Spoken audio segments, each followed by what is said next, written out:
Are you a gamer who's ever wanted to work in games or felt that game development studios desperately need more actual gamers on staff? People who don't just talk about games, but live in them. Because Palworld just said the quiet part out loud. They want gamers amongst their employees. And the CEO's explanation for hiring has the game journalists in an uproar. So let's get into it. Looks like you're out of a job. Hello, everyone. It's your Dragon Lavistro. Recently, Pocketpair CEO Takuro Mizobi explained on X how they hire game designers, and he was direct about it. Here's what he said.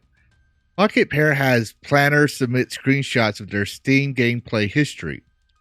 First of all, people who haven't played Steam at all won't pass the document screening.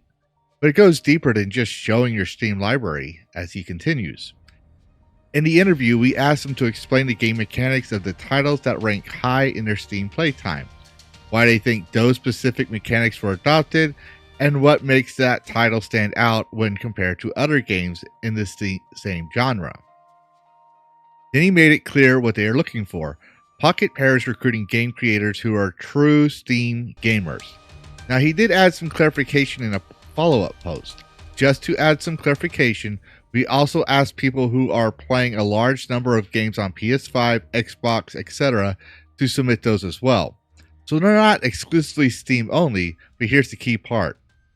However, if the number of Steam games played is 0, we basically pass on them. We want our colleagues working at the company to be playing indie games that are only available on Steam. Pocketpair wants designers who can analyze mechanics, understand design choices, and know what makes a game stand out. They value employees who play indie games beyond big AAA titles. This makes sense given Pocketpair's history. In interviews, the team said Palworld's design came from deeply playing similar games like Ark, Terraria, Valheim, and Minecraft. They didn't just play, they studied what worked and created something new.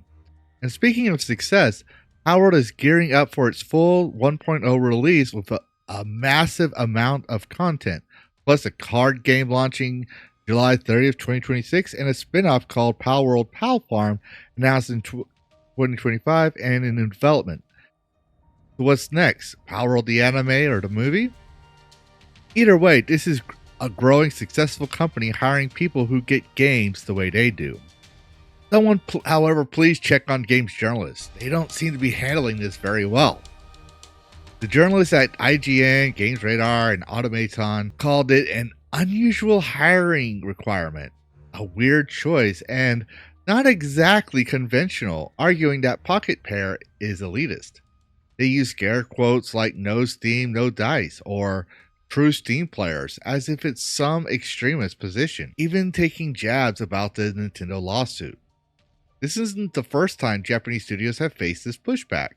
CyberConnect 2 CEO Matsuyama Hiroshi faced similar backlash in 2023 after surveying game dev students and finding that only 10% owned a PS5 and only 1% owned an Xbox. He called them unprepared for the industry.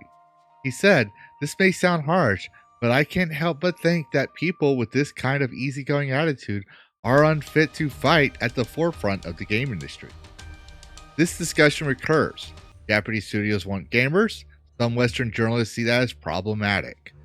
Some on social media call it discrimination to people with lives, label the game garbage tier, and claim Pocketpair steals from other games. Apparently, wanting designers who play games is unusual now. But that's theft, apparently, because, let me check my notes here.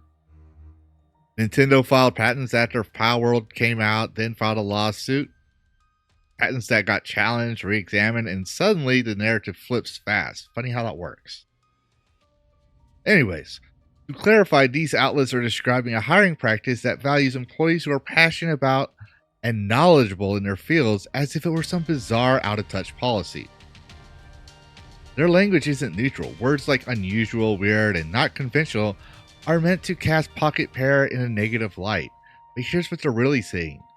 How dare a game company prioritize hiring actual gamers over people with the right credentials or the right perspectives.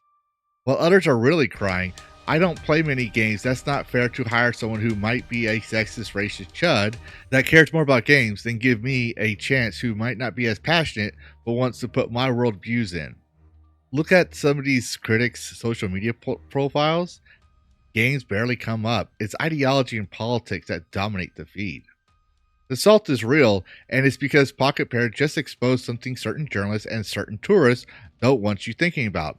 How many people who talk around games aren't actually passionate about them, especially when compared to real gamers who buy, play, critique, share, and invest real time and money into this medium.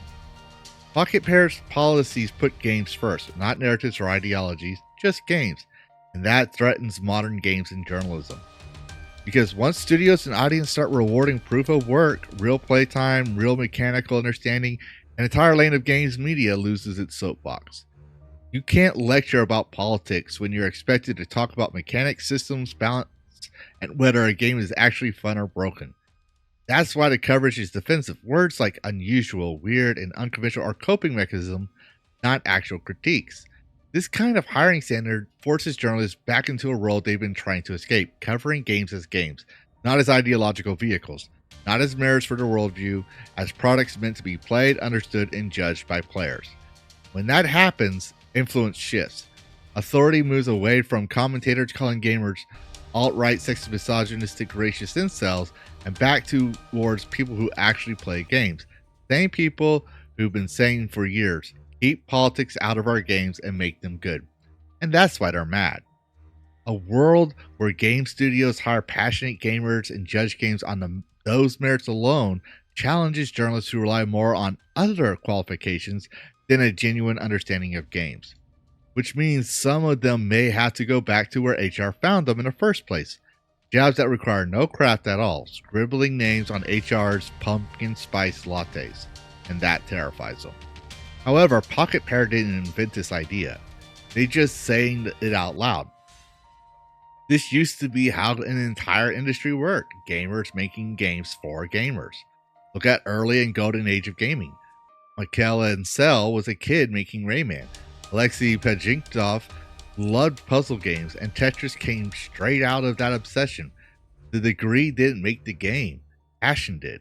If Steam existed back then, their hours would have embarrassed most modern devs. Both are still loved, still remembered, and permanently etched into gaming history. Hell, Tetris even got a movie. And that gamer-first philosophy still exists today. You see it with game-related studios like Larian and Sandfall, where craft comes first and gamers rewarded it. And you saw it again very recently with Knight's Path. Despite coordinated backlash and ideological pressure, Knight's Path exploded to over 200,000 wishlists despite or because of that backlash. No media approval, no narrative protection, just gamers saying this looks good, we want it. That moment mattered because it proved something the industry was trying to deny. Gamers still decide what succeeds, not ideology, not gatekeepers. I can speak for this from personal experience. When I was in university for game design, the curriculum was systems. The passing grade was innovation. We wrote reports on why Final Fantasy VII impacted the player-avatar relationship, how to broaden the illusion of choice, how to tune pacing, and how to convert technical constraints into fun, not ideology, function. And when I reached out to veteran game designers Mike Laidlaw and Stig Asmussen for advice on breaking into the industry, their guidance was consistent. First, games made solely for social justice, shock value, or monetization stop being art. Second, studios don't look for jack of all trades. They look for specialists, that coding ninja, that game wizard, the Leonardo of game art, the Tolkien of game story. Don't take my word for it. Look at studio applications. Studios say it politely, but the message is the same. Prove you understand games. You'll see understanding of game development, familiarity with our titles, domain knowledge, and gameplay literacy. Different wording, same principle. This is craft. Pocketpair just stopped whispering it and said it plainly. So no, games made by gamers isn't some myth. It's the annoyance that keeps resurfacing every time the industry tries to replace craft with checklists. Take Mark Alexis Cote as an example.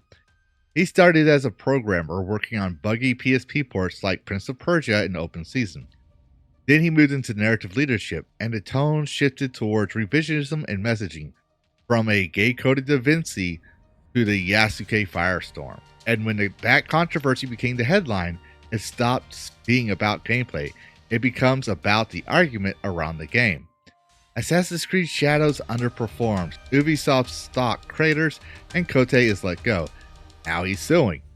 That's the Western trajectory from craft to ideology, from gameplay to messaging, and the market has responded accordingly, with rejection.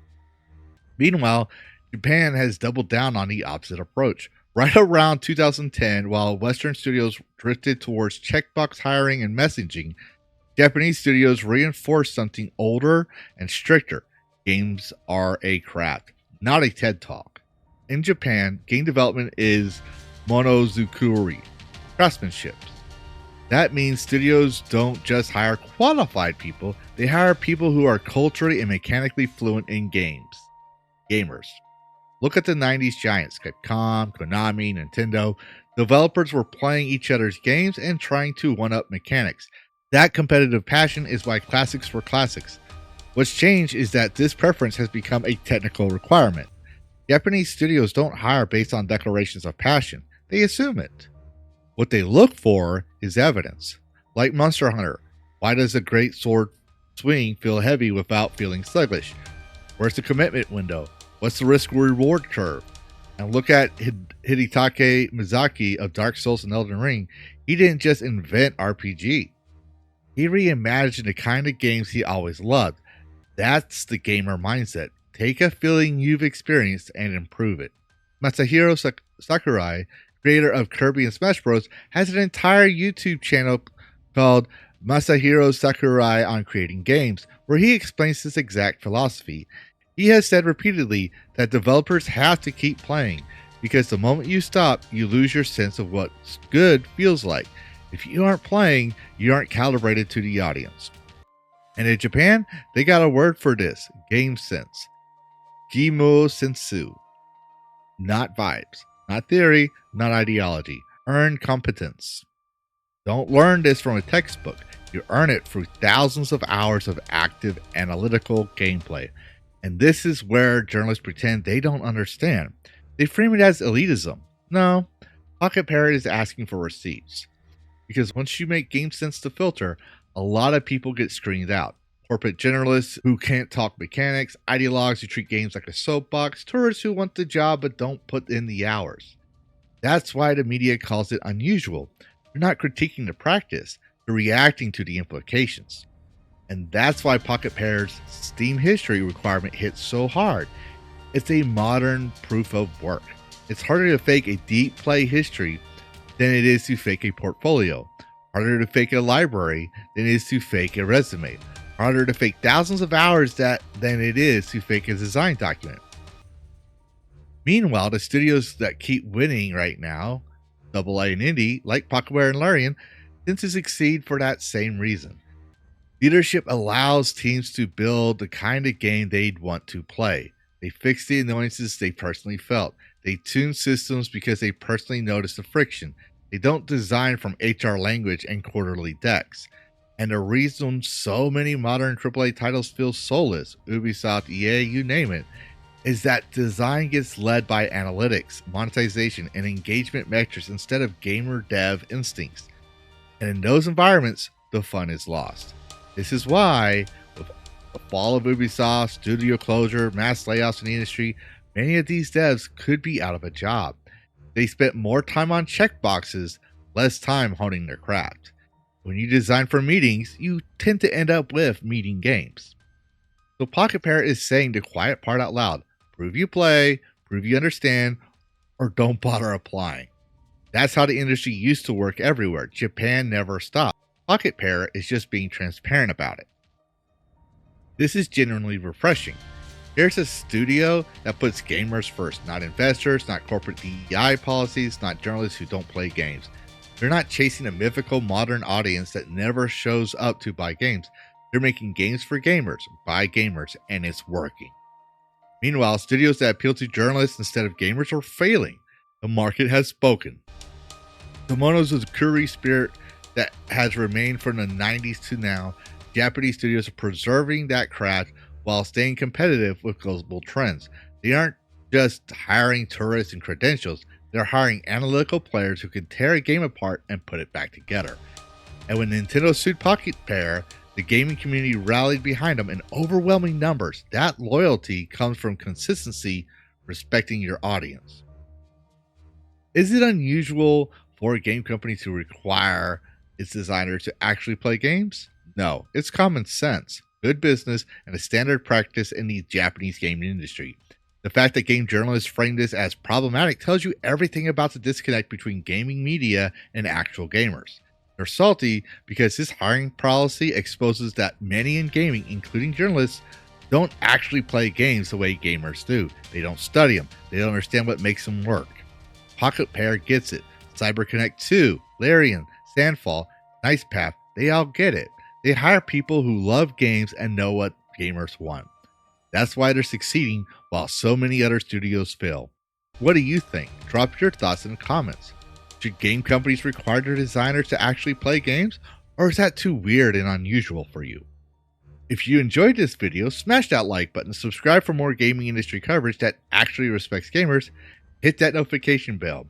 And if you can, give me a hype. Thanks for watching. I'll see you in the next one, and happy gaming. Worlds clash in endless collision.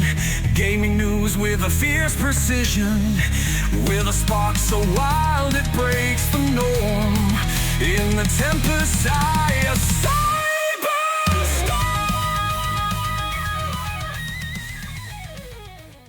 Reclaim gaming and dragon cast. Fire breathing wide, screaming loud. Lavistro's here to shake the crowd.